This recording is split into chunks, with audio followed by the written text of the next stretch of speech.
ఒకప్పుడు గ్రంథాలయం అంటే అదో విజ్ఞాన భాండాగారం. కానీ స్మార్ట్ ఫోన్లు, సోషల్ మీడియా పుణ్యమా అని యువతలో పుస్తక పఠనం క్రమంగా కనుమరుగవుతోంది. గ్రంథాలయాల ప్రాధాన్యాన్ని నేటి తరానికి చాటి చెప్పేందుకు ఆంధ్రప్రదేశ్ రచయితల సంఘం నడుం బిగించింది. గ్రంథాలయాల సందర్శన యాత్ర ద్వారా వాటి విలువను చాటి చెప్పేలా చేస్తోంది. గతాన్ని అవలోకనం చేసుకోవాలన్నా, మహనీయుల స్ఫూర్తిని ఒడిసి పట్టుకోవాలన్నా పుస్తకమే సరైన మార్గదర్శి. అలాంటి అక్షర నిధులను పదిలంగా కాపాడుతున్న గ్రంథాలయాలు సమాజానికి అమూల్యమైన సంపద.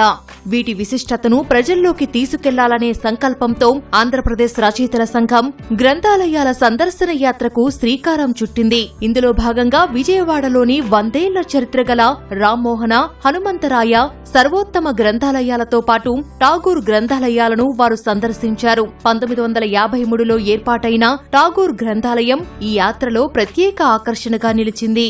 దశాబ్దాలుగా వేలాది పుస్తకాలను భద్రపరుస్తూ నేటికి విజ్ఞాన కేంద్రంగా అలరారుతోంది. అరుదైన గ్రంథాలు, పాత పత్రికలు, ప్రముఖుల రచనలు ఇక్కడ కొలువుదీరాయి.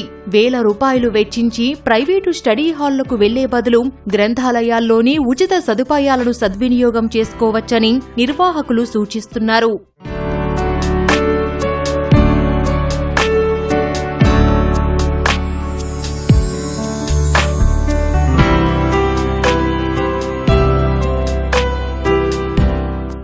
మాకు ప్రతినిత్యం 200 మంది దాకా స్టూడెంట్స్ వస్తారు. చిన్న పిల్లల దగ్గర నుంచి పెద్దవాళ్ల వరకు అన్ని రకాల బుక్స్ అందుబాటులో ఉంటాయి. పేద పిల్లలు ఎక్కువగా ఉపయోగించుకుంటున్నారు. కాంపిటేటివ్ బుక్స్ యూజ్ చేసుకుంటున్నారు. అలాగే ఇంటర్నెట్ ఫెసిలిటీ ఫ్రీ అన్నమాట మా దగ్గర. వాళ్ళ ప్రాక్టీస్కి బాగా యూజ్ అవుతుంది.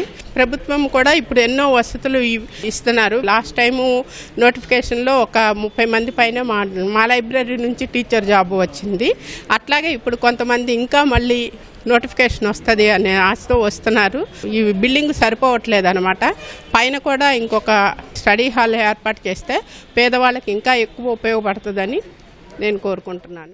గ్రంథాలయాలు భావితరాలకు మార్గదర్శకాలని సందర్శకులు, రచయితలు అన్నారు. ఇంటర్నెట్లో కేవలం సమాచారం మాత్రమే దొరుకుతుందని, మనిషికి ఆలోచించే శక్తినిచ్చేది పుస్తకమేనని స్పష్టం చేశారు.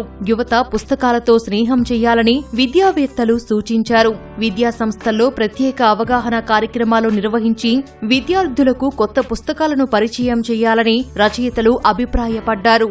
ఆ పుస్తకాలు చూసే కొద్దీ మాకు ఆ పుస్తకాలని చదవాలి అని అనిపిస్తుంది. ఈ కాలంలో ఫోనుల్లోనే కథలు, ఫోన్లోనే రైమ్స్ అన్నీ కాకుండా పుస్తకాలు చిన్నప్పటి నుంచే చదవడం నేర్చుకుంటే మనకెంతో విజ్ఞానం వస్తుంది. ఆ జ్ఞానం మనకి భవిష్యత్తులో ఎంతో ఉపయోగపడుతుంది. ప్రతి పిల్లాడి చేతిలో ఒక పుస్తకం ఉంటే ఆ పుస్తకం మనల్ని తలెత్తుకొని సమాజంలో ఉండేలా చేస్తుంది.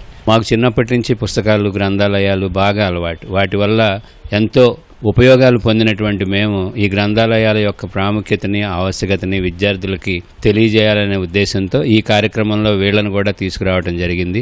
తప్పనిసరిగా పాఠశాలలో ఉండేటువంటి గ్రంథాలయాలన్నింటినీ ఆ పాఠశాలలో ఉండేటువంటి ఉపాధ్యాయులు విద్యార్థులకి ఉపయోగించాలని ఈ సందర్భంగా విజ్ఞప్తి చేస్తున్నాను. ఒక 50 సంవత్సరాలు 60 సంవత్సరాలు పైబడినటువంటి వాళ్లే ఈ పుస్తకాలు చదువుతున్నారు. కానీ ఈ చిన్న వాళ్ళంతా, యువతరం అంతా కూడా లుక్ కల్చర్కి అలవాటు పడిపోయారు. అంటే లుక్ కల్చర్కి అలవాటు పడిపోయి బుక్ కల్చర్ని మర్చిపోతున్నారు.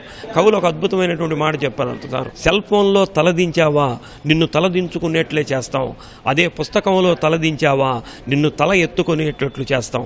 అది పుస్తకానికి సెల్ ఫోన్కు ఉన్నటువంటి తేడా. గ్రంథాలయాలు కేవలం పుస్తక నిలయాలు మాత్రమే కాకుండా సమాజ చరిత్ర, సంస్కృతి, జ్ఞాన సంపదను తెలిపే విజ్ఞాన కేంద్రాలుగా ఉన్నాయి.